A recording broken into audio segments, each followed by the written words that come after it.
അപ്പൊ ഫ്രണ്ട്സ് ഒക്കെ വിളിച്ചു പറഞ്ഞിട്ട് എനിക്ക് ഫുൾ A+ ആണ്, ഇത്ര മാർക്കാണ്. അപ്പൊ എന്റെ റിസൾട്ട് കുറച്ച് വരാൻ വൈകി, കുറച്ച് സൈറ്റ് ഒക്കെ ബിസി ആയിട്ട്. എല്ലാത്തിലും ഫുള്ള് ഞാൻ എക്സ്പെക്ട് ചെയ്തിട്ടുണ്ടായിരുന്നില്ല.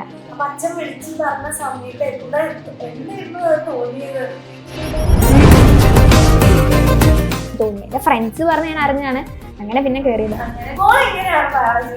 ബയോളജി സുവോളജി എനിക്ക് നല്ല ഇഷ്ടമാണ്. ഞാനിങ്ങനെ നല്ല രസമായി പഠിക്കും, ക്ലാസ്സിൽ ആണെങ്കിൽ നല്ല രസമാണ്.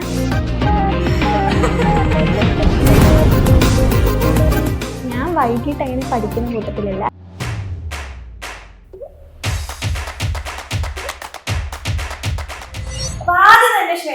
ഭയങ്കര സന്തോഷം, ഫുൾ മാർക്ക് അല്ലേ? അപ്പം ആദ്യം ഈ റിസൾട്ട് കണ്ട സമയത്ത് എല്ലാവരോടും നമ്മൾ തന്നെയാണ് ചോദിക്കാറ്, ആദ്യം റിസൾട്ട് കണ്ട സമയത്ത് എന്തായിരുന്നു ഒരു റിയാക്ഷൻ? അപ്പൊ പാരന്റ്സ് ഒക്കെ എന്താ പറഞ്ഞത്? എക്സ്പെക്ട് ചെയ്തിട്ടുണ്ടായിരുന്നോ? ജൂൺ 2-നാണല്ലോ റിസൾട്ട് വന്നത്. അന്ന് ഫുൾ ഡേ ക്ലാസ് ആയിരുന്നു. അപ്പോൾ ക്ലാസ് കഴിഞ്ഞ് വീട്ടിൽ വന്നിട്ടേ നമുക്ക് നോക്കാൻ പറ്റുള്ളൂ. അപ്പോൾ ഫ്രണ്ട്സ് ഒക്കെ വിളിച്ചു പറഞ്ഞിട്ട് എനിക്ക് ഫുൾ A+ ആണ്, ഇത്ര മാർക്കാണ്. അപ്പോൾ എൻ്റെ റിസൾട്ട് കുറച്ച് വരാൻ വൈകി, കുറച്ച് സൈറ്റ് ഒക്കെ ബിസി ആയിട്ട്. പിന്നെ ഒരു 4-4:15 അച്ഛൻ വിളിച്ചു പറഞ്ഞു ഫുൾ മാർക്കാണ് പറഞ്ഞു. അപ്പോൾ ശരിക്കും സർപ്രൈസ് ആയിപ്പോയി. കാരണം ഞാൻ ഫുൾ A+ എക്സ്പെക്ട് ചെയ്തു. പിന്നെ ഫിസിക്സിലും മലയാളത്തിലും ഇംഗ്ലീഷിലൊക്കെ ഫുൾ മാർക്കും എക്സ്പെക്ട് ചെയ്തു. പക്ഷെ എല്ലാത്തിലും ഫുള്ള് ഞാൻ എക്സ്പെക്ട് ചെയ്തിട്ടുണ്ടായിരുന്നില്ല. അച്ഛൻ വിളിച്ചു പറഞ്ഞ സമയത്ത് എന്തായിരുന്നു തോന്നിയത്? ശരിക്കും എന്താ ഭയങ്കര സന്തോഷമായി. ഒന്നാമത്തത് എനിക്ക് ഇന്റർവ്യൂവിന് വരാം എന്നൊരു തോട്ട് പോയി. പിന്നെ രണ്ടാമത്തത് പഠിച്ചതിന് നമുക്കൊരു റിസൾട്ട് കിട്ടി എന്നൊരു സന്തോഷം തോന്നി. അപ്പൊ അമ്മ വീട്ടില് ഉണ്ടാവുമല്ലോ, അപ്പൊ അമ്മയ്ക്ക് എങ്ങനെയാണ്? പൊതുവെ അമ്മമാരാണ് നമ്മളുടെ കൂടെ പഠിക്കാനും എല്ലാം നമ്മളുടെ ഒരു ഫേസ് കാണുന്നത്. അപ്പൊ അമ്മയുടെ റിയാക്ഷൻ എന്താ? എല്ലാവർക്കും പൊതുവെ സന്തോഷം. എന്തെങ്കിലും ഗിഫ്റ്റ് ഒക്കെ വാങ്ങിച്ചു തന്നോ? ഗിഫ്റ്റ് എന്താണ്, എന്തായാലും +2 കൂടി റിസൾട്ട് വന്നു. അപ്പൊ ഇപ്പം ചില സബ്ജക്റ്റിനൊക്കെ ഓൾറെഡി ഫുൾ മാർക്ക് ഉണ്ടാവുമെന്ന് പ്രതീക്ഷിച്ചിട്ടുണ്ടായിരുന്നു അല്ലേ? അപ്പൊ ഈ പ്രാവശ്യത്തെ +1 എക്സാം മോൾക്ക് എങ്ങനെയുണ്ടായിരുന്നു? പേഴ്സണൽ ഒപ്പീനിയൻ പറയുകയാണെങ്കിൽ ഞാൻ സെക്കൻഡ് ലാംഗ്വേജ് മലയാളമാണ്. അപ്പോൾ മലയാളം ലൈക്ക് ഒബ്ജക്റ്റീവ് ക്വസ്റ്റ്യൻസ് കുറച്ച് കഷ്ടമായിരുന്നു. അപ്പോൾ മലയാളം സെക്കൻഡ് ലാംഗ്വേജുള്ള കുട്ടിക്ക് അറിയാം, സെക്കൻഡ് ലാംഗ്വേജിലുള്ള അതായത് 1 മാർക്ക് ക്വസ്റ്റ്യൻസ് ഒക്കെ കുറച്ച് നമുക്ക് ചിന്തിക്കണം.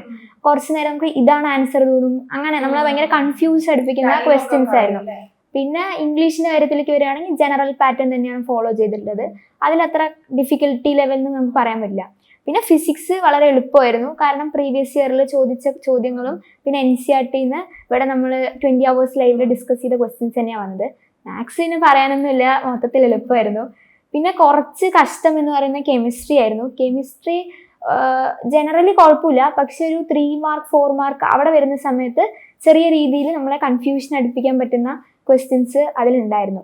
പിന്നെ എനിക്ക് ശരിക്കും ടഫ് തോന്നിയത് ബോട്ടണി ആയിരുന്നു. ബോട്ടണി എനിക്ക് ഒന്നാമത് അത്ര താല്പര്യമില്ല. പിന്നെ ബോട്ടണി 2-3 ക്വസ്റ്റ്യൻസ് ഭയങ്കര ഇൻഡയറക്റ്റ് ആയിട്ട് A+ പോലും പോകുന്ന തരത്തിലുള്ള ക്വസ്റ്റ്യൻസ് വരെ വന്നു. സുവോളജി കുഴപ്പമില്ല, നോർമൽ ലെവലാണ്. പക്ഷെ ഇൻഡെപ്തായി പഠിച്ചൊരു കുട്ടിക്ക് മാത്രമേ സുവോളജിയും ബോട്ടണിയും ഞങ്ങളുടെ ബയോളജി തന്നെ എക്സാമിൽ ക്രാക്ക് ചെയ്യാൻ പറ്റുള്ളൂ. അപ്പൊ ഓരോ സബ്ജക്റ്റിന്റെ കാര്യങ്ങൾ പറഞ്ഞു അല്ലെ? അപ്പൊ ഈ എക്സാം നടക്കുന്ന സമയത്ത് +2 എക്സാം ഉണ്ടായിരുന്നു. കുറെ ന്യൂസ് ഒക്കെ കേൾക്കാറുണ്ട്, +2 ഭയങ്കര ടഫായിരുന്നു, മോഡൽ എക്സാം പോലെ അല്ല +2 വന്നിട്ടുണ്ടായിരുന്നത്. അപ്പൊ നമുക്ക് മനസ്സിലായി ഇനി വരാൻ പോകുന്ന ക്വസ്റ്റ്യൻ പേപ്പർ ആണെങ്കിലും കുറച്ച് സ്റ്റാൻഡേർഡ് കൂടിയ ലെവലായിരിക്കും എന്നാണ്. അപ്പൊ ഈ +1 എക്സാം എഴുതിയത് കൊണ്ട് ഒരുപാട് കുട്ടികൾ ഇപ്പൊ +1-ലേക്കും +2-ലേക്കൊക്കെ വന്നിട്ടുണ്ടാവും. അപ്പൊ പൊതുവെ നമ്മൾ ചെയ്യുന്ന ഒരു കാര്യമാണ് പ്രീവിയസ് ഇയർ ക്വസ്റ്റ്യൻസ് മാത്രം നോക്കി പോകും അല്ലെ? കാരണം കുറച്ചായിട്ട് അങ്ങനെയാണ് ചോദിച്ചു വന്നിട്ടുള്ളത്. അപ്പൊ മോളുടെ അഭിപ്രായത്തിൽ എന്താ, ഇനി മുതൽ പ്രീവിയസ് ഇയർ ക്വസ്റ്റ്യൻസ് മാത്രം പഠിച്ചിട്ട് കാര്യമുണ്ടോ? അതായത് ഇപ്പൊ അലക്സ് സാറൊക്കെ പറയുന്ന പോലെ ഒരു ക്വസ്റ്റ്യൻ പേപ്പർ ഇടുകയാണെങ്കിൽ കംപ്ലീറ്റ് ടഫാക്കാൻ പറ്റില്ല. ഒരു 30% ചോദ്യങ്ങൾ മാത്രമേ അവർക്ക് ടഫാക്കാൻ പറ്റൂ. ആ 30% ചോദ്യങ്ങൾ ഇപ്പൊ ഫിസിക്സിന്റെ കേസിലാണെങ്കിൽ ഒന്നില്ലെങ്കിൽ NCERT നമ്പർ പോലും മാറ്റാതെ അവർ ചോദിക്കും. അതാണ് ഒന്നാമത്തെ ചാൻസ്. രണ്ടാമത്തെ ചാൻസ് കോൺസെപ്റ്റ് ഓറിയന്റഡ് ആയിട്ട് ഇപ്പോൾ ഞാൻ കഴിഞ്ഞ വർഷത്തെ +2 ഫിസിക്സ് ക്വസ്റ്റ്യൻ പേപ്പർ ഞാൻ നോക്കിയ ടൈമിൽ ഈ ഫസ്റ്റ് ചാപ്റ്ററിൽ നിന്നൊക്കെ അതായത് നമ്മൾ മനസ്സിലാക്കിയിട്ട് മാത്രം ഒരു 1 വേർഡ് ആയിരിക്കും. ആ 1 വേർഡ് ഭയങ്കര നമ്മൾ മനസ്സിലാക്കി ആ ടെക്സ്റ്റ് വായിച്ചൊരു കുട്ടിക്ക് മാത്രമേ എഴുതാൻ പറ്റുള്ളൂ. അപ്പൊ എൻ്റെ ഒരു ഒപ്പീനിയൻ പറയുകയാണെങ്കിൽ പ്രീവിയസ് ഇയർ ചോദ്യങ്ങൾ ചെയ്യണം, ഇല്ലാന്നല്ല. അതിനോടൊപ്പം ടെക്സ്റ്റും വായിച്ച് NCERT-യും കൂടി റെഫർ ചെയ്ത ഒരു കുട്ടിക്ക് മാത്രമേ ഫുൾ മാർക്ക് അല്ലെങ്കിൽ ഫുൾ A+ലേക്ക് എത്താൻ പറ്റത്തുള്ളൂ. അപ്പൊ നിങ്ങൾ മനസ്സിലാക്കേണ്ട ഒരു കാര്യം എന്താണെന്ന് വെച്ചാൽ ടെക്സ്റ്റ് ബുക്ക് ആണ് ഏറ്റവും ഇമ്പോർട്ടന്റ് ആയിട്ടുള്ള കാര്യം അല്ലേ? പ്രീവിയസ് ഇയർ ക്വസ്റ്റ്യൻ സ്വാഭാവികമായിട്ടും ഒരു % ഓഫ് കാര്യങ്ങൾ ചോദിക്കും. പക്ഷെ ഏറ്റവും ഇമ്പോർട്ടന്റ് ഇപ്പൊ ഫിസിക്സിലൊക്കെ സംബന്ധിച്ചിടത്തോളം എപ്പോഴും NCERT-യിലെ എക്സാമ്പിൾസ് എക്സസൈസുകളൊക്കെ നമ്മൾ കറക്റ്റ് ആയിട്ട് ചെയ്തു പോയാൽ മാത്രമാണ് നമുക്കൊരു ഫുൾ മാർക്കിലേക്ക് നമുക്ക് എത്താൻ പറ്റുള്ളൂ അല്ലേ. അപ്പൊ മോള് എങ്ങനെയാണ് പഠിച്ചിട്ടുണ്ടായിരുന്നത്? ചില ആൾക്കാരുണ്ട് അവസാന നിമിഷം പഠിക്കും, ചിലപ്പോൾ പകുതി വെച്ചിട്ടായിരിക്കും ഉഴപ്പി പോയിട്ടൊക്കെ ഉണ്ടാവും.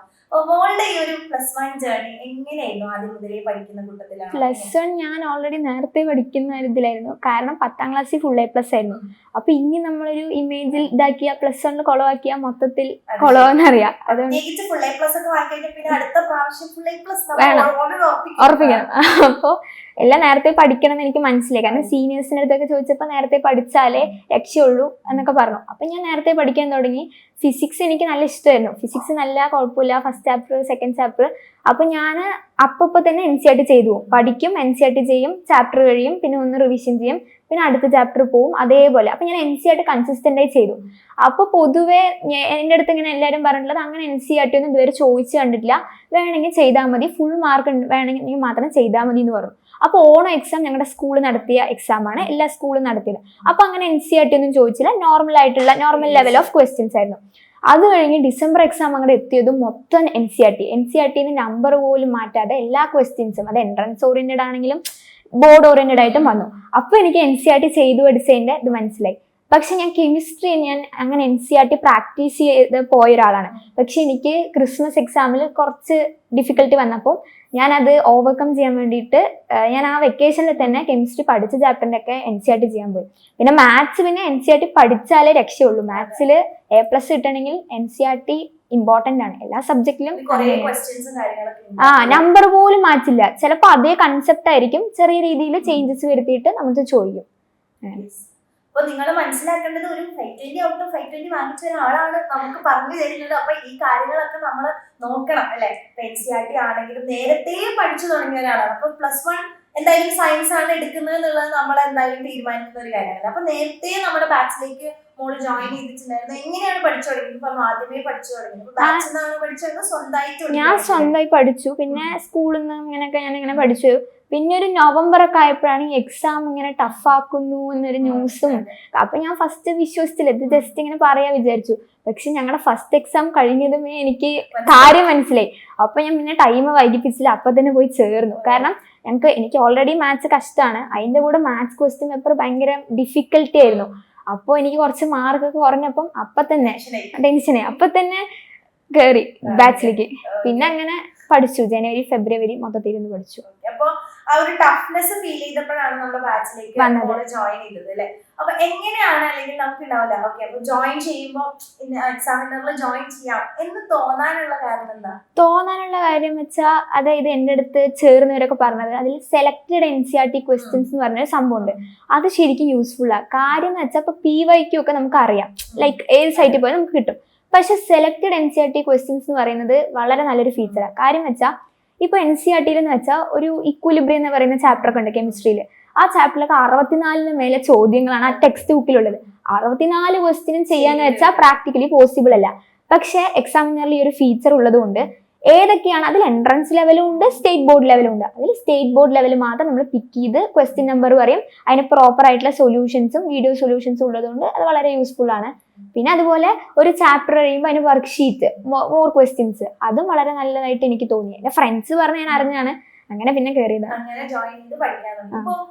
ആപ്പിലെ കുറെ ഫീച്ചേഴ്സ് കുറെ പേര് ഉപയോഗിക്കാത്തൊരു കാര്യമാണ്. എന്തിനാ സെലക്ടഡ് NCERT ചെയ്യുന്നത് അല്ലെ, worksheet questions just learning videos കണ്ടാൽ മതി. ഒരുപാട് ഫീച്ചേഴ്സ് ആക്ച്വലി ബാച്ചിനുള്ളിൽ ഉണ്ട്. അത് ഉപയോഗിക്കുന്നതിലാണ് നമ്മളുടെ കാര്യം ഇരിക്കുന്നത്. അപ്പൊ മോള് ഈ ആപ്പ് പഠിക്കാൻ വേണ്ടിയിട്ട് എങ്ങനെയാണ് ഉപയോഗിച്ചത്? ഇപ്പൊ ലേണിംഗ് വീഡിയോസ് ഉണ്ട്, അതുപോലെ പ്രീവിയസ് ഇയർ സൊല്യൂഷൻസ് ഉണ്ട്, സെലക്ടഡ് NCERT. അപ്പൊ മോള് ഈ ആപ്പ് എങ്ങനെയാണ് ഉപയോഗിച്ചിട്ടുണ്ടായിരുന്നത്? ഞാനൊരു ചാപ്റ്റർ പഠിക്കുമ്പോൾ ഫസ്റ്റ് എനിക്ക് ഒരു ഐഡിയ ഉണ്ടായിരുന്നു. കാരണം ഞാൻ ഡിസംബർ ജോയിൻ ചെയ്യുമ്പോൾ എനിക്ക് ഓരോ ചാപ്റ്ററിനെ പറ്റി ഒരു ധാരണയുണ്ട്.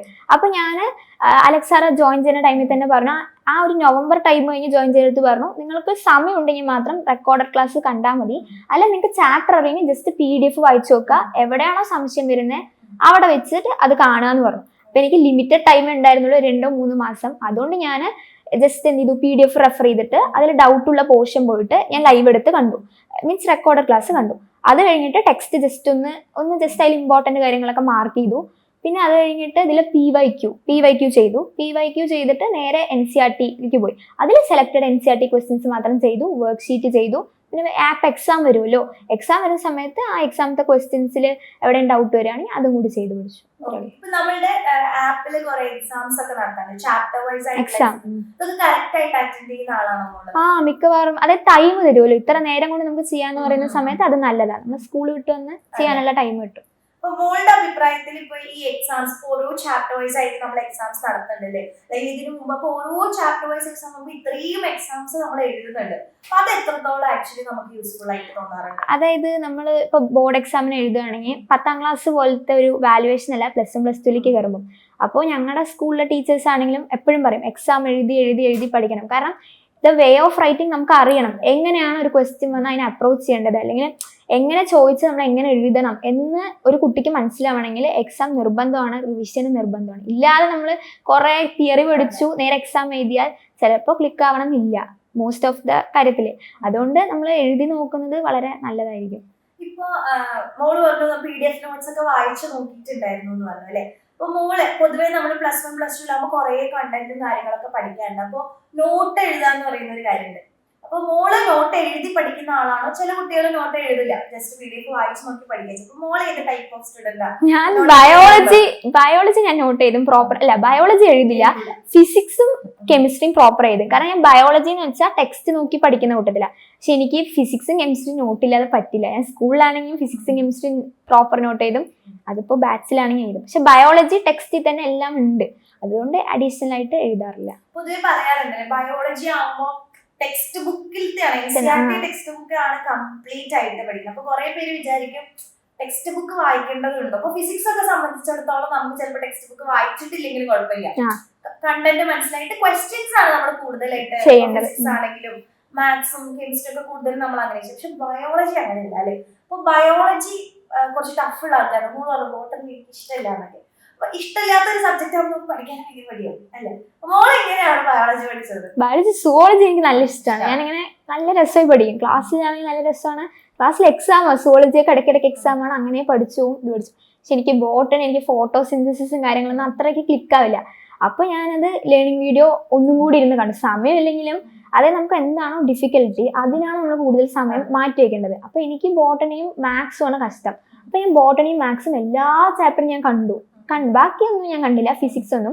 ഇത് മാത്രം ഞാൻ കംപ്ലീറ്റ് ആയിട്ട് ഇരുന്ന് കണ്ടിട്ട് അതിന്റെ PY കൂടുതലും ബോട്ടണിയൊക്കെ പ്രീവിയസ് ഇയർ ക്വസ്റ്റ്യൻസ് തന്നെയാണ് വരാറ് പതിവ്. പക്ഷെ ഈ വർഷം 2 to 3 ക്വസ്റ്റ്യൻസ് വളരെ ഇൻഡയറക്റ്റ് ആയിട്ട് കൺഫ്യൂസ് ചെയ്യുന്ന തരത്തിലുള്ള ക്വസ്റ്റ്യൻസ്, പിന്നെ ചോദിക്കില്ല എന്ന് പറയുന്ന ഭാഗത്തുനിന്ന് പോലും എടുത്ത് ചോദിച്ചത് കൊണ്ടാണ് എനിക്ക് പേഴ്സണലി ബോട്ടണി ടഫായിട്ട് തോന്നിയത്. ഇപ്പൊ ബോട്ടണി ടഫായിട്ട് തോന്നിയാലും നമുക്കൊരു മാർക്ക് പോയില്ല. ഇപ്പൊ പൊതുവെ ക്വസ്റ്റ്യൻ പേപ്പറിൽ നമ്മൾ കുറെ ക്വസ്റ്റ്യൻസ് എക്സ്പെക്ട് ചെയ്തിട്ടാ പോവാ, ഇതൊക്കെ വരുന്നു. അപ്പൊ പെട്ടെന്ന് ഒരു 3 ക്വസ്റ്റ്യൻസ് ഇൻഡയറക്റ്റ് ആയിട്ട് ചോദിക്കുമ്പോൾ നമുക്ക് ടെൻഷൻ ആവും അല്ലെ. അപ്പൊ ആ എക്സാം ഹോളിൽ മോൾക്ക് എന്തായാലും അത് പക്ഷെ ക്രാക്ക് ചെയ്തു അല്ലെ. അപ്പൊ അതില് മോൾക്ക് പ്ലസ് പോയിന്റ് ആയിട്ട് തോന്നിയത് എങ്ങനെ ക്രാക്ക് ചെയ്തു? അതെങ്ങനെ ക്രാക്ക് ചെയ്താൽ ഫസ്റ്റ് എനിക്ക് മലയാളത്തിൽ അങ്ങനെ ശരിക്കും തോന്നി. മലയാളത്തിന്റെ കാര്യം പറയുകയാണെങ്കിൽ ഫസ്റ്റ് 1 വേർഡ് വായിച്ചു, കുഴപ്പമില്ല കിട്ടും. സെക്കൻഡ് വായിച്ചു കിട്ടും. 3, 4, 5 വായിച്ചതും എനിക്ക് അറിയില്ല, കിളി പോയ പോലെ ഉണ്ടായിരുന്നു. 3 ഒന്നും കിട്ടുന്നില്ല, എന്താ ചെയ്യുക ഏതാണെന്ന് പോലും നമുക്ക് അറിയുന്നില്ല. ശരി ഡിഫിക്കൽട്ടി ആണ്, അതവിടെ നിൽക്കട്ടെ ലാസ്റ്റ് നോക്കാൻ പറഞ്ഞിട്ട് അറിയുന്ന ക്വസ്റ്റ്യൻസ് മൊത്തം ആദ്യം ആൻസർ ചെയ്തു. അത് കഴിഞ്ഞിട്ട് നമുക്ക് നല്ലോണം സമയം ഉണ്ടാവും. നല്ലോണം സമയമുള്ളപ്പം ഈ കഷ്ടമുള്ള ക്വസ്റ്റ്യൻസ് ജസ്റ്റ് തിങ്ക് ചെയ്തിട്ട് എഴുതി നോക്കാം, നമുക്ക് അറിയുന്ന ആൻസർ എഴുതുക. അത് കഴിഞ്ഞിട്ട് ഏറ്റവും നല്ല കാര്യം എന്ന് വെച്ചാൽ എക്സ്ട്രാ ക്വസ്റ്റ്യൻസ് നമുക്ക് അറിയുവാണെങ്കിൽ എക്സ്ട്രാ ക്വസ്റ്റ്യൻസും കൂടി എഴുതുന്നത് വളരെ നല്ലതായിരിക്കും. കാരണം ആ സെക്ഷനിൽ നമുക്ക് ചിലപ്പോൾ അറിയുന്നതായിരിക്കും, ചിലപ്പോൾ നമ്മൾ ചില കുട്ടികളുടെ ഫ്രണ്ട്സ് ചിലവർ എഴുതാറില്ല, അവരെന്ത് പറയും ഇതിൽ മാർക്ക് കിട്ടുമല്ലോ, അതെന്തിനാ വെറുതെ എഴുതിയ സമയങ്ങളിൽ.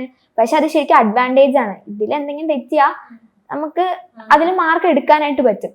പിന്നെ 1 വേർഡ് ടഫ് ഉള്ളത് ഞാൻ അങ്ങനെ മാറ്റി വെക്കും, അവസാനം നോക്കാന്ന് പറഞ്ഞു വെക്കും. ബാക്കി ആദ്യം കഷ്ടമുള്ളത് നോക്കിക്കൊണ്ടിരുന്ന അറിയുന്നത് കൂടി കയ്യിൽ നിന്ന് പോകുന്ന അവസ്ഥയാണ്. ഇത് നിങ്ങൾ ഇനി +1ലേക്കും +2ലേക്കൊക്കെ വരുന്ന മക്കള് നിങ്ങൾ ശ്രദ്ധിക്കേണ്ട ഒരു കാര്യമാണ്. നമ്മൾ ചിലപ്പോ ഫസ്റ്റ് ക്വസ്റ്റ്യൻ വായിക്കുമ്പോൾ തന്നെ നിങ്ങൾക്ക് ടഫായിട്ട് തോന്നുകയാണെങ്കിൽ കംപ്ലീറ്റ് പോയി എന്ന് വിചാരിച്ചിരിക്കരുത്. എന്ത് ചെയ്യാ, അറിയുന്ന ക്വസ്റ്റ്യൻസ് ഉണ്ടാവും. അപ്പൊ അറിയുന്ന ക്വസ്റ്റ്യൻസ് കാമായിട്ട് വേഗം എഴുതി തീർക്കുക അല്ലെ. അപ്പൊ നമുക്ക് അത്രയും സമയം കിട്ടും, എന്നിട്ട് ബാക്കിയുള്ളത് ആലോചിക്കാനുള്ള സമയത്തോട് കൂടെ ചെയ്യും അല്ലെ.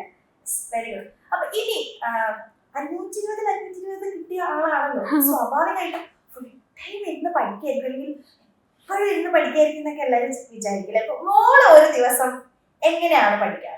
ഞാൻ വൈകിട്ട് അങ്ങനെ പഠിക്കുന്ന കൂട്ടത്തിലല്ല, രാവിലെ എണീച്ച് പഠിക്കും. കാരണം വൈകിട്ട് എന്ന് വെച്ചാൽ ഞങ്ങൾക്ക് ജസ്റ്റ് ഓപ്പോസിറ്റ് ആണ്. ഞാൻ രാത്രി ഇരുന്ന് പഠിക്കുന്ന ആള്, രാവിലെ എണീക്കാനേ പറ്റില്ല. ഇവിടെ രാവിലത്തെ ആളാണ്. ഓക്കെ, കാരണം എനിക്ക് രാത്രി ക്ലാസ് ഒക്കെ വിട്ട് വരുമ്പോഴേക്കും എനിക്ക് മതിയാവും, ക്ഷീണവും. പിന്നെ ഫുഡൊക്കെ കഴിച്ച് ഇങ്ങനെ ഇരുന്ന് പിന്നെ ക്ലാസ്സിലത്തെ വർക്ക് തന്നെ കുറെ ഉണ്ടാവും, എഴുതി തീർക്കാനുണ്ടാവും. അപ്പൊ ഞാൻ എഴുതി തീർക്കും, ഒരു 9-10 മണിയുടെ എഴുതി തീർത്തിട്ട് കിടക്കും. പിന്നെ രാവിലെ 4 മണി 5 മണിക്ക് എണീക്കും. ഒരു 7 എനിക്ക് സ്കൂള് എന്ന് വെച്ചാൽ വീടിന്ന് കുറച്ച് അടുത്താ, ഒരു 1 കിലോമീറ്റർ ഒക്കെ ഉള്ളൂ. അപ്പൊ കുഴപ്പമില്ല, ഒരു 7-7:30 വരെ പഠിച്ചാലും കുഴപ്പമില്ല. അപ്പൊ 2-2.5 മണിക്കൂർ രാവിലെ പഠിക്കും. പിന്നെ വീക്കെൻഡ്സിലാണ് കുറച്ചും കൂടി പഠിക്കാൻ ടൈം കിട്ടാറ്. ഇപ്പൊ നമ്മളിപ്പോ +1 കുറെ കാര്യങ്ങൾ പഠിക്കാനുണ്ട്. അപ്പൊ 10ൽ നിന്ന് +1 വരുമ്പോ വലിയൊരു വ്യത്യാസമാണ് അല്ലെ? ഇപ്പൊ ഫിസിക്സ് ഒക്കെ അവിടെ 7 ചാപ്റ്റർ ഒക്കെ പഠിക്കുന്നത്, കുട്ടി ചാപ്റ്റർ. ഇപ്പൊ +1 എത്തുമ്പോഴാണ് അത് ഭയങ്കര ഈസി ആയിരുന്നു എന്ന് തോന്നുക. അപ്പൊ പെട്ടെന്ന് ഈ 10th കഴിഞ്ഞ് +1 വലിയ ബുക്ക് കുറെ ചാപ്റ്റർ പഠിക്കുന്നു. നമ്മള് ഫസ്റ്റ് യൂണിറ്റ് സബ്മിഷൻ നോക്കുമ്പോ ഇതൊക്കെ ഇപ്പൊ ഫിസിക്സ് ആണോ എന്ന് നമുക്ക് തോന്നാറുണ്ട് അല്ലെ? അപ്പൊ അങ്ങനെ വരുമ്പോ ഒരു വലിയ വ്യത്യാസം, കുറെ കുട്ടികൾ ടെൻഷൻ അടിക്കുന്ന ഒരു കാര്യം, ഭയങ്കര പാടാണ്. അപ്പൊ മോൾക്കും ചിലപ്പോൾ അത് തോന്നിയിട്ടുണ്ടാവും ഫസ്റ്റ്. എങ്ങനെയാണ് ആ ഒരു ട്രാൻസിഷൻ ഫീൽ ചെയ്തിട്ടുണ്ടായിരുന്നത്? ട്രാക്കിലേക്ക് എത്തിയെന്ന് വെച്ചാൽ ഞാൻ എനിക്ക് അലോട്ട്മെന്റ് ഞാൻ കൊടുത്ത ടൈം കൊടുത്തു കഴിഞ്ഞ് കിട്ടുമെന്ന് പോലും എനിക്ക് ഉറപ്പില്ല. പക്ഷെ ഞാൻ പഠിക്കാൻ തുടങ്ങി ഇവിടെ. കാരണം ഇത്രയും ചാപ്റ്റർ കവർ ചെയ്യണം, റിവിഷനും ചെയ്യണം, ടൈം വേണം. അതുകൊണ്ട് ഞാൻ പഠിക്കാൻ തുടങ്ങി. അപ്പൊ ഫസ്റ്റ് ഒക്കെ എനിക്ക് യൂണിറ്റ്സ് ആൻഡ് മെഷർമെന്റ്സ് പോലും ഒരു ഐഡിയ ഇല്ലാത്ത അവസ്ഥയാണ്. അതാണ് സിമ്പിൾ ചാപ്റ്റർ. അത് എന്താ പറയാ, നമുക്ക് ഭയങ്കര ഡിഫിക്കൽട്ടി ആയിട്ട് തോന്നുക. പിന്നെ അത് എങ്ങനെ ശരിയാ ട്രാക്കിലേക്ക് വന്നെന്ന് വെച്ചാൽ ഒരുപാട് വട്ടം നമ്മളത് പഠിച്ചു നോക്കും. എന്റെ ഒരു കണക്ക് പറയുകയാണെങ്കിൽ ഒരു 5-6 വട്ടം അത് പഠിച്ചാലേ നമുക്കത് തലയിൽ നിൽക്കുള്ളൂ. ബയോളജി ഒക്കെ ഒരു 10-14 വട്ടം പഠിക്കണം ആ പേര് അങ്ങ് തലയിൽ നിൽക്കാൻ, അല്ലെങ്കിൽ നമ്മൾ മറന്നു പോകും. അപ്പൊ ഞാനാണെങ്കിലും മറന്നു പോകും. അപ്പൊ നമ്മൾ ഇടയ്ക്കിടയ്ക്ക് ആലോചിച്ച് നോക്കാം, എന്താ പഠിച്ചു കഴിഞ്ഞിട്ട് എപ്പോഴെങ്കിലും ഫ്രീ കിട്ടുമ്പോൾ അത് ആലോചിച്ച് നോക്കാം. കിട്ടിയില്ലെങ്കിൽ പോയി നോക്കുക. ട്രാക്കിലേക്ക് വരാൻ 1-2 മാസം ആവും. ഒരു ഓഗസ്റ്റ് ഒക്കെ എത്തും നമ്മൾ ആ ഒരു ഇതിലേക്ക് വരാൻ. നമ്മൾ ശരിക്കും +1 എന്താണെന്ന് നമ്മൾ ഓണം എക്സാം ആകുമ്പോഴേ നമ്മൾ ശരിക്കും മനസ്സിലാക്കുക. ഇത്രയും പഠിക്കാനുണ്ട്. അപ്പൊ പല കുട്ടികൾക്കും ഇതെടുക്കണ്ടായിരുന്നു എന്ന് വരെ തോന്നിപ്പോകുന്ന ഒരു സിറ്റുവേഷൻ എത്തും. പക്ഷെ നമ്മൾ മാനേജ് ചെയ്താൽ കുറെ വട്ടം പഠിച്ചാൽ തീരാവുന്ന പ്രശ്നമുള്ളൂ. ഇപ്പൊ നമുക്ക് +1 കുറെ കാര്യങ്ങൾ പഠിക്കാൻ, അപ്പൊ കുറെ നേരം ഇരുന്ന് പഠിക്കേണ്ടി വരും. അപ്പൊ ഈ ഉറക്കം എന്ന് പറയുന്ന ഒരു സാധനം കൂടെ ഉണ്ട്. കുറെ കുട്ടികൾ എന്താ ആദ്യമൊന്നും ചിലപ്പോൾ പഠിക്കില്ല, പിന്നെ സമയം അപ്പൊ കുഴപ്പമുണ്ടാവില്ല. പിന്നെ അവസാനത്തേക്ക് എക്സാമിന്റെ സമയത്ത് ചിലപ്പോൾ ഉറക്കം പോലും ഇല്ലാണ്ട് പഠിക്കേണ്ട ഒരു അവസ്ഥയിലേക്ക് വരും. അപ്പൊ ഉറക്കം ആക്ച്വലി ഇമ്പോർട്ടന്റ് ആണ് നമുക്ക് അല്ലെ, ഉറങ്ങണം. അപ്പൊ മോള് ഫുൾ മാർക്കൊക്കെ വാങ്ങിക്കാന്ന് പറയുമ്പോ ഉറങ്ങണമൊന്നും ഉണ്ടാവില്ല, 4 മണിക്കൂറൊക്കെ ഉറങ്ങും, അങ്ങനെയൊക്കെ ഫുൾ ടൈം ഇരുന്ന് പഠിക്കണം എന്ന് വിചാരിക്കും അല്ലെ? അപ്പൊ മോൾ എങ്ങനെയാണ്? കുറെ പേര് കേൾക്കാൻ ആഗ്രഹിക്കണം, ഉറങ്ങാനൊക്കെ പറ്റാറുണ്ടോ? എനിക്ക് ഫസ്റ്റ് ഓണത്തിനൊക്കെ നന്നായി ഉറങ്ങാൻ പറ്റി. പക്ഷെ ഞാൻ അങ്ങ് ഒരു കലോത്സവത്തിലൊക്കെ പോയി കുറെ നോട്ടും കാര്യങ്ങളൊക്കെ പോയിട്ടുണ്ടായിരുന്നു. മലയാളം സ്പീച്ച് ഡിസ്ട്രിക്ട് വരെ പോയിട്ടുണ്ടായിരുന്നു. അപ്പോൾ അങ്ങനെ കുറെ ക്ലാസ് ഒക്കെ പോയി, കാര്യങ്ങളൊക്കെ പോയി. അപ്പൊ എനിക്ക് കുറെ പോർഷൻ പെൻഡിങ് ആയി. അപ്പോൾ എൻ്റെ ഒരു എക്സ്പീരിയൻസ് പറയാണ്, ഒരിക്കലും ഉറക്കൊഴിച്ച് പഠിക്കരുത്. കാരണം ഞാൻ അങ്ങനെ ഉറക്കൊഴിച്ച് പഠിച്ചു. ഒരു ബയോളജി എക്സാമിന് തലേന്ന് ചെയ്യുന്നത് മൊത്തം പഠിക്കുന്നത്. കുറെ പഠിച്ചിട്ട് അവസാനം എനിക്ക് എക്സാം ഹോളിൽ പോയിട്ടൊന്നും എഴുതാൻ കിട്ടുന്നില്ല. ക്വസ്റ്റ്യൻ നമ്പർ വരെ ഞാൻ തെറ്റിച്ചിട്ടാണ് വന്നത് ഡിസംബർ എക്സാമിന്. അതുകൊണ്ട് ഉറക്കം ഭയങ്കര ഇമ്പോർട്ടൻ്റ് ആണ് ഞാൻ മനസ്സിലാക്കിയത് തന്നെ ഡിസംബർ എക്സാം കഴിഞ്ഞിട്ടാണ്. അതുകൊണ്ട് ഉറങ്ങിയില്ലെങ്കിൽ നമുക്ക് അവിടെ പോയിട്ട് പ്രോപ്പറായിട്ട് പെർഫോം ചെയ്യാൻ പറ്റില്ല. എന്തെന്നെയാണ് പഠിച്ചിട്ടുണ്ടാവും, പക്ഷെ നമുക്ക് ഫസ്റ്റ് വേർഡ് കിട്ടും, ബാക്കി നമുക്ക് കിട്ടൂല. അങ്ങനെ നിന്നു. അല്ലെങ്കിൽ ഫസ്റ്റ് വേർഡ് എന്താണ് നമ്മൾ ആലോചിച്ചുകൊണ്ടിരിക്കേണ്ട അവസ്ഥയാണ്.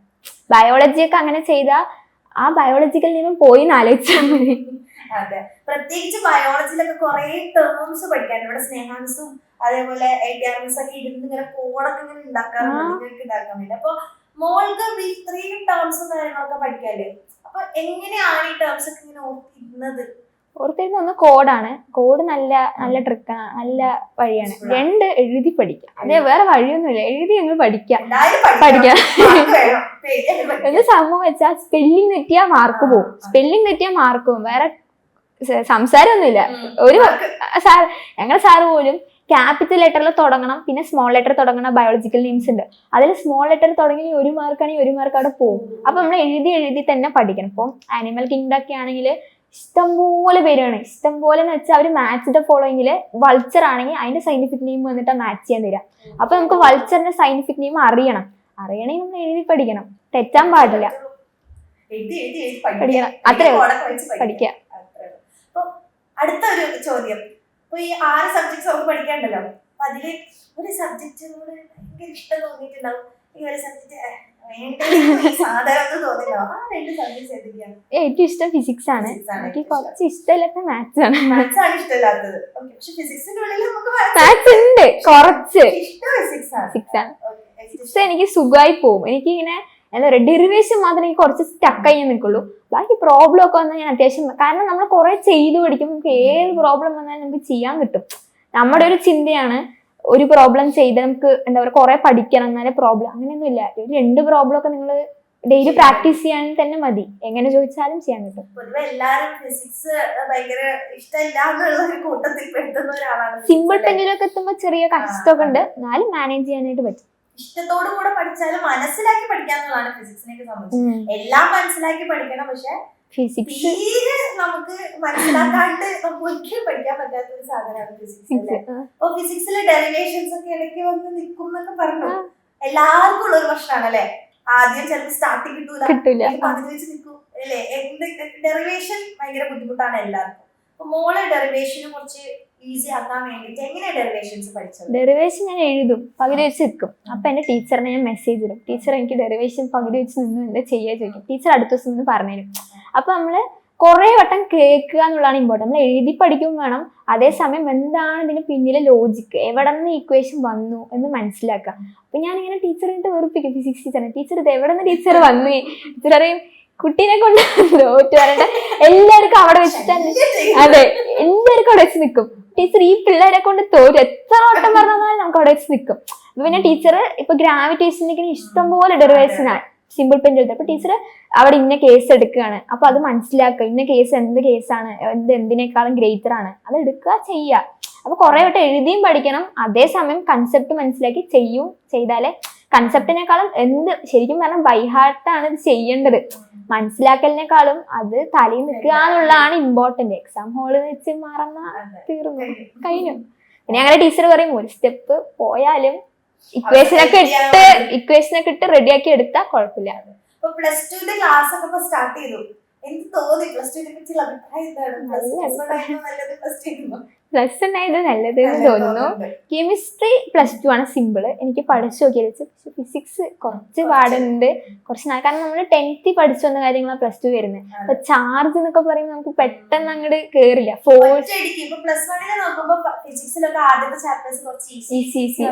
അവസാനത്തേക്കൊക്കെയാണ് കുറച്ച് ടഫ് ചാപ്റ്റർ. പക്ഷെ ഇവിടെ ഫസ്റ്റ് ആണ് വലിയ ചാപ്റ്റർ അല്ലേ. അവസാനത്തേക്ക് ഈസി ചാപ്റ്ററിലേക്ക് നമ്മൾ പോകും. അപ്പൊ അതുകൊണ്ടാണ് കുറച്ച് ബുദ്ധിമുട്ടായിട്ട് തോന്നുന്നത്. എല്ലാരും പറയുന്ന ഒരു കാര്യമാണ് പ്ലസ് 2 ഫിസിക്സ് ആണ് കുറച്ച് ബുദ്ധിമുട്ട്. എനിക്ക് തോന്നുന്നു കുറച്ച് അങ്ങോട്ട് പഠിച്ചു വന്നു കഴിഞ്ഞാൽ അവർ ഇതേപോലെ തന്നെ അവരുടെ ട്രാക്കിലേക്ക് എത്തിക്കഴിഞ്ഞാൽ വലിയ പ്രശ്നം ഉണ്ടാവില്ല. ഇനി ഞാൻ ഒരു ചോദ്യം ചോദിക്കാൻ പോവാണ്. ഇവിടെ എക്സാം സെന്ററിലെ ഫാക്കൽറ്റീസ് ഒക്കെ ഉണ്ടാവില്ലേ? ഞാൻ ഒരു ആൻസർ എക്സ്പെക്ട് ചെയ്യുന്നുണ്ട്. ഏറ്റവും ഇഷ്ടമുള്ള ഫാക്കൽറ്റി ഏതാ? അങ്ങനെയൊന്നുമില്ല, എല്ലാവരും ഇഷ്ടമാണ്. നമുക്ക് എന്തായാലും ഒരു ഫേവറേറ്റ് ആയിട്ടുണ്ടാവില്ല. അർച്ചന മിസ്സിന് ഇഷ്ടമാണ്, ദിൽഷ മിസ്സിന് എനിക്ക് ഓൾറെഡി ഇഷ്ടമാണ്. പിന്നെ അലക്സാറിന്റെ ഫിസിക്സ് അത് വേറെ എല്ലാവരും ഇഷ്ടമാണ്. പിന്നെ സ്നേഹ മിസ് പൊളിയാട്ടോ, സത്യം വരല്ലോ. ആ ലോക്കോമോഷൻ എന്ന് പറയുന്ന ചാപ്റ്റർ ഒക്കെ ഉണ്ട് ബയോളജിയിൽ, അതൊന്നും നമ്മൾ എങ്ങനെ പഠിച്ചാലും എത്താൻ പോകുന്നില്ല. അതൊക്കെ സിമ്പിൾ കോഡ് വെച്ചിട്ട് ഓർത്തരാൻ തന്നെ സെറ്റ് കോഡാണ്. അടിപൊളി കോഡുകളാണ്. നീറ്റാർ മിസ്സാണ് എനിക്ക്. അർച്ചന മിസ്സിനെ കുറച്ച് നല്ല ഇഷ്ടമാണ്, കാരണം ബയോളജി എല്ലാവരും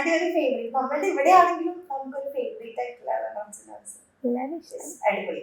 അപ്പൊ ഇനി നമ്മുടെ പ്ലസ് 1ലും പ്ലസ് 2ലേക്കൊക്കെ വരുന്ന മക്കളുണ്ടാവും. അവർക്കൊക്കെ ആഗ്രഹം എന്ന് പറയുന്നത് ഏറ്റവും ബെസ്റ്റ് ആയിട്ടുള്ള ഒരു സ്കോർ വാങ്ങുന്നത്. പക്ഷെ കുറെ കുട്ടികളുടെ മനസ്സിലെന്താന്ന് വെച്ചാൽ 520 ഫുൾ മാർക്ക് വാങ്ങിക്കാന്നൊക്കെ പറയുന്നത് ഭയങ്കര പാടുള്ള ഒരു കാര്യമാണ്. അല്ലെങ്കിൽ ചില ജന്മനാ ബുദ്ധിയുള്ള ആൾക്കാർക്കൊക്കെ അല്ലെങ്കിൽ ഇന്റലിജന്റ് ആയിട്ടുള്ള ആൾക്കാർക്കൊക്കെയാണ് ഇത് കിട്ടുള്ളൂ, അങ്ങനെയൊക്കെ വിചാരിച്ചു വെച്ചിരിക്കുന്ന ഒരുപാട് പേരുണ്ട്. അപ്പൊ അവരോട് അല്ലെങ്കിൽ ഒന്ന് മോട്ടിവേറ്റ് ചെയ്യാൻ വേണ്ടിയിട്ട് 3 മാർക്ക് വാങ്ങിച്ച ആൾക്ക് പറയുമ്പോൾ അവർക്ക് മനസ്സിലാവും. എന്താണ് അവരോട് പറയാനുള്ളത്? എന്റെ ഗ്രാഫ് ഞാൻ എടുക്കുകയാണെങ്കിൽ 4ാം ക്ലാസ് വരെ നന്നായി പഠിക്കുമായിരുന്നു. 5th 6th 7th 8th ഒരു ആവറേജ് ആണ്. എനിക്കൊരു B+ കിട്ടിയത് തന്നെ എനിക്ക് ഭയങ്കര സന്തോഷം വന്നതായിരുന്നു. പിന്നെ 8th 9th അങ്ങനെ തന്നെയാണ്, ഒരു ആവറേജ്. 10th എത്തിയപ്പോഴാണോ പഠിക്കണം, A+ വേണം, എന്നാലും നമുക്ക് ഇഷ്ടപ്പെട്ട കോഴ്സ് നമുക്ക് കിട്ടുള്ളൂ എന്ന് മനസ്സിലായിട്ട് പഠിക്കാൻ തുടങ്ങി. അപ്പൊ ഞാൻ ജന്മന ഇന്റലിജന്റ് ആണെന്ന് ഞാൻ പറയുന്നില്ല, ഒരു ഇടവെച്ച് പഠിക്കാൻ തുടങ്ങിയ ഒരാളാണ്. അങ്ങനെ 10th A+ കിട്ടി ഇങ്ങനെ വന്നു. അപ്പൊ എല്ലാവരോടും എനിക്ക് പറയാനുള്ളത്, അപ്പോൾ എടുക്കുന്നത് അപ്പോൾ പഠിച്ചു പോവാ. നിങ്ങളിപ്പോൾ എക്സാമിനറിൽ ചേർന്നാലും ആദ്യത്തെ കാര്യങ്ങൾ മാക്സിമം യൂട്ടിലൈസ് ചെയ്യുക. എക്സാമിനർ അല്ല, നിങ്ങൾ വേറെ ഓൺലൈനാണ് അല്ലെങ്കിൽ വേറെ ഓഫ്ലൈൻ ട്യൂഷനാണ് പോകുന്നതെങ്കിലും അവിടെ നമുക്ക് കിട്ടുന്ന എല്ലാ കാര്യങ്ങളും മാക്സിമം യൂട്ടിലൈസ് ചെയ്യുക. പിന്നെ പ്രോപ്പറായിട്ട് വീക്കിന് റിവൈസ് ചെയ്യുക, അതാണ് ഏറ്റവും ഇമ്പോർട്ടൻറ്റ്. റിവൈസ് ചെയ്യുക, പോവുക. പിന്നെ നമ്മൾക്ക് നല്ല ഹാർഡ് വർക്ക് ചെയ്യാനുള്ള മൈൻഡും ഡിറ്റർമിനേഷനും ഉണ്ടെങ്കിൽ ഏത് കുട്ടിക്കും സുഖമായിട്ട് 520 വാങ്ങാൻ പറ്റും. പിന്നെ നമ്മൾ ഒരിക്കലും റിസൾട്ടിന് ബോധർ ചെയ്യാൻ പാടില്ല. നമ്മുടെ മാക്സിമം ചെയ്യുക. പിന്നെ കിട്ടുന്ന പോലെ ലക്ക് എന്ന് പറയുന്ന ഒരു സാധനം ഇതിലും ഉണ്ട്. നമ്മൾ പഠിച്ചു എഴുതി ഓക്കെ, പക്ഷെ ആ നോക്കുന്ന ആൾക്ക് ആ മാർക്ക് ഇടാനുള്ളൊരു ഒരു മനസ്സ്, അത് കിട്ടണമെങ്കിൽ ലക്കാണ്. അപ്പൊ എല്ലാം കൂടി ചേർന്നാലേ കിട്ടുള്ളൂ. ബട്ട് നമ്മൾ മാക്സിമം ഇൻപുട്ട് കൊടുക്കുക. അതിന്റെ ഔട്ട്പുട്ട് എന്തായാലും നമുക്ക് കിട്ടുമെന്ന് എനിക്ക് മനസ്സിലാക്കി. അതുകൊണ്ട് മാക്സിമം ഹാർഡ് വർക്ക് ചെയ്യുക, പ്രോപ്പറായിട്ട് റിവൈസ് ചെയ്ത് പോവുക. അങ്ങനെയാണെങ്കിൽ എല്ലാവർക്കും ഫുൾ വാങ്ങിക്കാൻ പറ്റുന്നേ ഉള്ളൂ. എക്സാം നേരെ ചേർന്ന് പിന്നെ ഡബിൾ ഓക്കെ. അപ്പൊ ഇപ്പൊ 3 മാർക്ക് വാങ്ങിച്ച ആളാണല്ലോ, ഓൺലൈനിലാണ് നമ്മുടെ ക്ലാസ്സുകളൊക്കെ വരുന്നത്. സ്വാഭാവികമായിട്ടും ചെറിയ ഡിസ്ട്രാക്ഷൻസും കാര്യങ്ങളൊക്കെ ടോപ്പർമാർക്കും ഡിസ്ട്രാക്ഷൻസ് ഉണ്ടോ എന്നറിയാൻ ആഗ്രഹമുണ്ടാവും. വേറെ യൂട്യൂബിൽ പോകുമ്പോൾ വേറെ എന്തെങ്കിലും വീഡിയോസ് കാണുക, അല്ലെങ്കിൽ ഇൻസ്റ്റഗ്രാമിൽ സ്ക്രോൾ ചെയ്യുക, അങ്ങനെ എന്തെങ്കിലുമൊക്കെ ഡിസ്ട്രാക്ഷൻസ് മനുഷ്യന്മാരാകുമ്പോൾ ചെറുതായിട്ടൊക്കെ ഉണ്ടാവും അല്ലെ? അപ്പൊ അത് ഓവർകം ചെയ്യുന്നത് എങ്ങനെയാണ്, അല്ലെങ്കിൽ എന്താ ഡിസ്ട്രാക്ഷൻസ് ഉണ്ടോ? ഞാനിങ്ങനെ നെറ്റ് ഓൺ ചെയ്തിട്ടൊരു ക്ലാസ് നമുക്ക് നോട്ടിഫിക്കേഷൻ വരുന്ന സമയത്ത് നമ്മൾ അതിലേക്ക് പോകാനൊരു ചാൻസ് ഉണ്ട്. അപ്പം ഞാൻ എന്ത് ചെയ്യും വെച്ചാൽ ഡൗൺലോഡ് ചെയ്തിട്ട് നെറ്റ് ഓഫ് ചെയ്ത് കാണും. എന്നാൽ നമ്മൾ ഇടയ്ക്ക് നെറ്റ് ഓൺ ചെയ്യും. അപ്പം ഞാൻ എന്ത് ചെയ്യും, എയർപ്ലെയിൻ മോഡിലിടും കാണാം. അപ്പം ആരും വിളിക്കൂല, നമുക്ക് നെറ്റ് ഓൺ ചെയ്യാൻ തോന്നില്ല. എയർപ്ലെയിൻ മോഡ്, അത്രേ ഉള്ളൂ. അങ്ങനെയാണ് ചെയ്യാം. പിന്നെ ഇപ്പൊ നമ്മളൊക്കെ പഠിക്കുമ്പോൾ, ഞാനൊക്കെ പഠിക്കുന്ന സമയത്ത് അമ്മ എപ്പോഴും രാവിലെ എണീക്കണമെങ്കിലൊക്കെ കുറച്ചെങ്കിലൊക്കെ രാവിലെ എണീക്കേണ്ടി വരുള്ളൂ. അമ്മ ഇങ്ങനെ കുത്തി എണീപ്പിക്കണം, അല്ലെങ്കിൽ പഠിക്ക് പറയണം. ഇങ്ങനെയൊക്കെയാണ് എന്റെ പഠന സമയം. ഇപ്പൊ മോളെ അപേക്ഷിച്ച് നോക്കുമ്പോ അങ്ങനെ പറയേണ്ട ആവശ്യമുണ്ടോ അതോ ഇല്ല, ഞാൻ ഇരുന്ന് പഠിച്ചു. ഇവിടെ നമ്മളില്ലേ നേരത്തെ എഴുന്നേക്കുന്നതിനെ കംപ്ലൈന്റ്, അതാണ് പ്രശ്നം. എന്തിനു മോളെ ഇത്ര നേരത്തെ? എക്സാമിനല്ല അല്ലാതെ നമുക്ക് ടോപ്പിക് കവർ ചെയ്ത് പോകാനുണ്ടാവും. കുറെ നമുക്ക് തീർത്തു പോയാലേ അവസാനം പഠിക്കാൻ സമയം കിട്ടുള്ളൂ. ഇത് നമ്മൾ തീർത്തു പോകണമെങ്കിൽ രാവിലെ 4 മണിക്ക് എന്തിനാ എത്ര നേരത്തേക്ക് എണീക്കുന്നത്? വളരെ ഫ്രണ്ട്ലി ആയിട്ടുള്ള പാരന്റ്സ് ആണ്. എന്തിനാ രാവിലെ എണീറ്റ് പഠിക്കുന്നത് എന്നാണ് ചോദിക്കുന്നത്. കുറെ നേരം ഇരുന്ന് പഠിക്കുമ്പോ അവർക്ക് ടെൻഷൻ പഠിക്കല്ലേ, കുറച്ച് പോയിട്ട് പുറത്തേക്ക് പോയിട്ട് വരും. ഇത്ര എന്തിനാ നേരത്തെ എണീക്കുന്നത്, കിടന്നൂടെ എന്ന് പറയും. പക്ഷെ നമുക്ക് നമ്മുടെ സിലബസ് കംപ്ലീറ്റ് ചെയ്താൽ റിവിഷൻ ചെയ്യാൻ സമയം കിട്ടുള്ളൂ. വീട്ടുകാരൊന്നും പറയേണ്ട ആവശ്യമില്ല. വീട്ടുകാർ അത് 9ാം ക്ലാസ് വരെ നേരെ ഓപ്പോസിറ്റ് ആയിരുന്നു. 10 മുതൽ എങ്ങനെയായിരുന്നു. നമുക്ക് അങ്ങനെ തോന്നി കഴിഞ്ഞു കഴിഞ്ഞാല് വേറെ ഡിസ്ട്രാക്ഷൻസ് ഒന്നും ഇല്ല, പഠിക്കാൻ തോന്നില്ല എന്നുള്ള കാര്യമൊന്നുമില്ല. നമ്മൾ ഇത് പഠിച്ചു നമുക്ക് തോന്നണം. പക്ഷെ നമുക്ക് എന്താണ് വേണ്ടത് എന്നുള്ളൊരു സാധനം നമ്മുടെ ഉള്ളിൽ കയറി കഴിഞ്ഞാൽ രാത്രി പകലൊന്നും ഇല്ലാതെ നമുക്ക് പഠിക്കാൻ പറ്റും. ഡിസ്ട്രാക്ഷൻസ് ഒക്കെ ചെറുതായിട്ട് വന്നാലും ഇങ്ങനെയൊക്കെ ചെയ്യാം അല്ലെ, ഇങ്ങനെ ചെയ്തിട്ട് അത് ഇല്ലാണ്ടാക്കാന്നുള്ളതേ ഉള്ളൂ. മനുഷ്യന്മാരാകുമ്പോൾ ചെറിയ ചെറിയ കാര്യങ്ങളൊക്കെ ഉണ്ടാവും അല്ലെ, അത്രയും. ഇനി പ്ലസ് 2 ഒക്കെ കഴിഞ്ഞ് സ്വാഭാവികമായിട്ടും നമുക്ക് ഭാവി പ്ലാനുകളൊക്കെ ഉണ്ടാവും. എന്താണ് ഭാവി പ്ലാൻ? എനിക്ക് ഐസറിൽ പോയി പഠിക്കാനാണ് എന്റെ താല്പര്യം. അപ്പൊ ഞാൻ അതിന് പഠിച്ചുകൊണ്ടിരിക്കുന്നുണ്ട് ആക്ച്വലി. അപ്പൊ എനിക്ക് അവിടെ പോയിട്ട് എനിക്ക് ആസ്ട്രോഫിസിക്സ് അല്ലെങ്കിൽ ബയോകെമിസ്ട്രി ഏതെങ്കിലും ഒന്നിലേക്ക് പോകാനാണ് എനിക്ക് താല്പര്യം. പിന്നെ ടീച്ചിങ് എന്റെ പാഷനാണ്, അത് ഇഷ്ടമാണ്.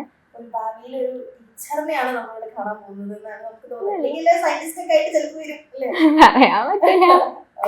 അടിപൊളിയായിട്ട് അതിന് പ്രിപ്പയർ ചെയ്യാം. നന്നായിട്ട് ഉറപ്പായിട്ടും ഭയങ്കരമായിട്ട് ഭാവിയെ പറ്റിയാണെങ്കിലും എന്താണ് ചെയ്യേണ്ടത് എന്നുള്ളതിനെ പറ്റിയൊക്കെ ഭയങ്കരമായിട്ടുള്ള ക്ലാരിറ്റി ഉള്ള മോളാണ്. അപ്പൊ പ്രത്യേകിച്ച് നമുക്കൊന്നും പറഞ്ഞു കൊടുക്കേണ്ട ആവശ്യമില്ല, പാരന്റ്സിനാണെങ്കിലും പറഞ്ഞു കൊടുക്കേണ്ട ആവശ്യം ഉണ്ടാവുന്നത് ഭയങ്കര നല്ലൊരു ക്വാളിറ്റിയാണ്.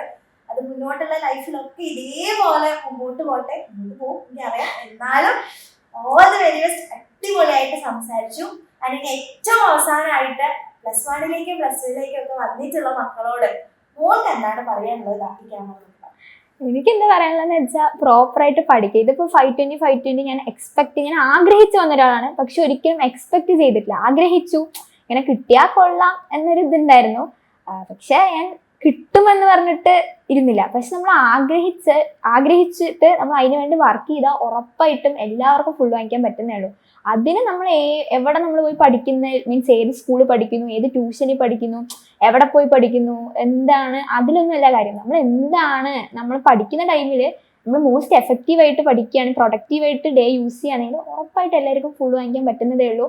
ഫസ്റ്റ് ഒക്കെ കുറച്ച് കഷ്ടമൊക്കെ തോന്നും, +1 ആണെങ്കിലും +2 ആണെങ്കിലും നാച്ചുറലാണ്. അത് കഴിഞ്ഞ് കുറേ വട്ടം അത് റിവൈസ് ചെയ്ത് പഠിച്ചു കഴിഞ്ഞാൽ ഉറപ്പായിട്ട് നമുക്കിത് വളരെ സിമ്പിളായിട്ട് തോന്നും. പിന്നെ എക്സാം ഒക്കെ കഴിയുമ്പോൾ നമുക്ക് തന്നെ ഒരു കോൺഫിഡൻസ് വരും, ഇത് ഫുള്ള് കിട്ടും എന്ന് പറഞ്ഞ് തോന്നും. അത്രേ ഉള്ളൂ. പിന്നെ ലക്ക് എന്ന് പറയുന്നത് സെക്കൻഡറി ആണ്. ചെയ്യാനുള്ള ഇൻപുട്ട് നമ്മൾ മാക്സിമം ചെയ്യുക, റിസൾട്ടിനെ കുറിച്ച് ബോധർ ചെയ്യാതിരിക്കുക.